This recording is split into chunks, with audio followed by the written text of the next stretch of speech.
പാതിവില തട്ടിപ്പിന് പിന്നാലെ പുതിയ തട്ടിപ്പിന് ഇടുക്കിയിൽ കളമൊരുങ്ങുന്നു. ഓൺലൈനിലൂടെ കുറഞ്ഞ വിലയ്ക്ക് നിത്യോപയോഗ സാധനങ്ങൾ ലഭിക്കുമെന്ന് പ്രചരിപ്പിച്ചാണ് തട്ടിപ്പ്. ഓരോ മേഖലയിലും ഇടനിലക്കാരെ ചേർത്തുകൊണ്ടാണ് തട്ടിപ്പിന് കളമൊരുക്കുന്നത്. ഇതിനോടകം ജില്ലയിൽ നൂറുകണക്കിന് ആളുകൾ ഈ ശൃംഖലയിൽ പെട്ടിട്ടുണ്ടെന്നാണ് വിവരം.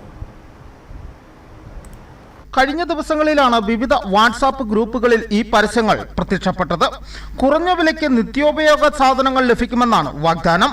7441 രൂപയുടെ സാധനങ്ങൾ 2995 ലഭിക്കുമെന്ന ആകർഷകമായ ഓഫറാണ് മുന്നോട്ട് വയ്ക്കുന്നത്.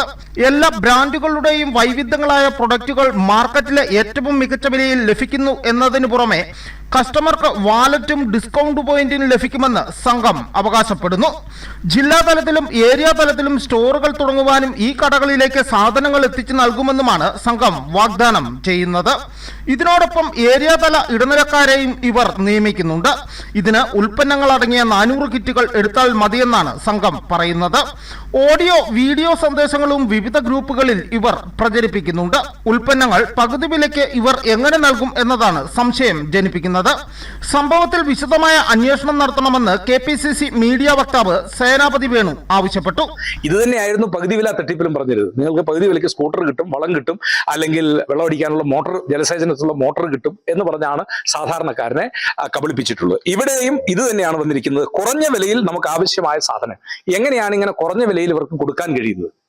അതോ ഇതൊരു ജനസേവനത്തിന് വേണ്ടിയുള്ളതാണോ? അപ്പൊ ഈ കാര്യത്തെക്കുറിച്ച് പോലീസിന്റെ ഇന്റലിജൻസ് വിഭാഗം സമഗ്രമായ ഒരു അന്വേഷണം നടത്തണം എന്നാണ് ഞാൻ ആവശ്യപ്പെടുന്നത്. അതായത് ഇസഡ് മാതൃകയിലുള്ള ഒരു ചിഹ്നവും അതിനു മുകളിൽ മറ്റൊരു ചിഹ്നവും കൊടുത്തുകൊണ്ട് ഇത് ഈ നവമാധ്യമങ്ങളിലെല്ലാം പരസ്യം കൊടുത്തിരിക്കുന്നു. നിങ്ങൾക്ക് കുറഞ്ഞ വിലയിൽ ആവശ്യമായ സാധനങ്ങൾ ലഭിക്കാൻ ഇതിൽ പേര് രജിസ്റ്റർ ചെയ്യുക എന്നുള്ള. ഇപ്പോൾ ആദ്യത്തെ ഘട്ടത്തിൽ ചിലപ്പോൾ സൗജന്യമായിരിക്കും രജിസ്ട്രേഷൻ. ഇതൊരു ഘട്ടം കഴിയുമ്പോഴേക്കും നിങ്ങൾ പണം അടയ്ക്കാനായിട്ടുള്ള ആവശ്യങ്ങൾ നിങ്ങളുടെ മുമ്പിൽ വരാം. അപ്പം എന്താണെങ്കിലും ഇതിന്റെ ഉദ്ദേശം എന്ത് എന്ന് കണ്ടെത്തി അത് പൊതുജനങ്ങളോട് പറയാനുള്ള ഉത്തരവാദിത്വം സംസ്ഥാനത്തെ ഗവൺമെന്റിനും പോലീസിനുമുണ്ട്. അതുകൊണ്ട് ഞങ്ങൾ ആവശ്യപ്പെടുന്നത് ഇത്തരത്തിലുള്ള തട്ടിപ്പ് സംഘങ്ങൾ, കാരണം മലയാളി ഒരുപാട് തട്ടിപ്പ് സംഘങ്ങളുടെ വലയിൽ വീണിട്ടുള്ളവരാണ്. ഇനിയും ഇത്തരം തട്ടിപ്പ് സംഘങ്ങൾ പുറത്തു വരുമ്പോൾ അവരെ കണ്ടെത്തി അവരെ നിയമത്തിന്റെ മുമ്പിൽ കൊണ്ടുവരാനുള്ള ഉത്തരവാദിത്വം സംസ്ഥാന ഗവൺമെന്റും പോലീസും ഏറ്റെടുക്കണം എന്നുള്ളത് കൊണ്ടാണ് ഇപ്പോൾ ഈ വന്നിരിക്കുന്ന ഈ ഓൺലൈൻ പരസ്യത്തെക്കുറിച്ച് പ്രതികരിക്കാൻ ഞാൻ തയ്യാറായിട്ട് വന്നിരിക്കുന്നത്. പാതിവില തട്ടിപ്പിൽ പണം നഷ്ടമായവർ ഇപ്പോൾ പോലീസ് സ്റ്റേഷനുകൾ കയറിയിറങ്ങുകയാണ്. ക്രൈംബ്രാഞ്ച് സംഘം വിവിധ പോലീസ് സ്റ്റേഷനുകൾ കേന്ദ്രീകരിച്ച് മൊഴിയെടുക്കലും പുരോഗമിക്കുന്നുണ്ട്. ആട്, മാഞ്ചിയം, പാതിവില തട്ടിപ്പ് എന്നിവയ്ക്ക് പിന്നാലെ എത്തുന്ന ഈ പുതിയ തട്ടിപ്പിലേക്കും നൂറുകണക്കിന് ആളുകളാണ് വീണുകൊണ്ടിരിക്കുന്നത്. News bureau, Udumbanchola.